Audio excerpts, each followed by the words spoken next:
محترم ناظرین، السلام علیکم ورحمۃ اللہ وبرکاتہ۔ محرم الحرام میں روزہ رکھنے کی فضیلت۔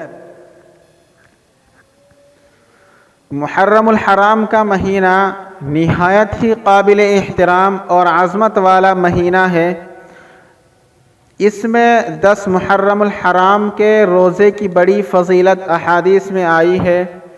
رمضان کے علاوہ باقی 11 مہینوں کے روزوں میں محرم کی 10ویں تاریخ کے روزے کا ثواب سب سے زیادہ ہے، اور اس ایک روزے کی وجہ سے گزرے ہوئے ایک سال کے گناہ صغیرہ معاف ہو جاتے ہیں۔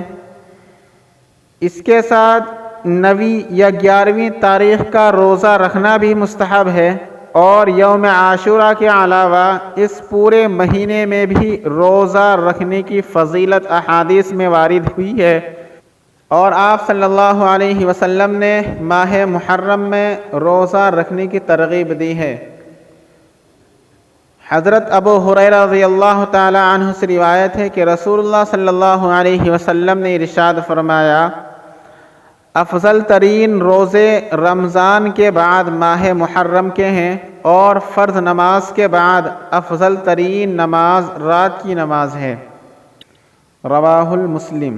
اسی طرح عبداللہ بن عباس رضی اللہ تعالی عنہما سے روایت ہے کہ آپ صلی اللہ علیہ وسلم نے ارشاد فرمایا، جو شخص یوم عرفہ کا روزہ رکھے گا تو اس کے 2 سال کے گناہوں کا کفارہ ہو جائے گا، اور جو شخص محرم کے مہینے میں ایک روزہ رکھے گا اس کو ہر روزے کے بدلے میں 30 روزوں کا ثواب ملے گا۔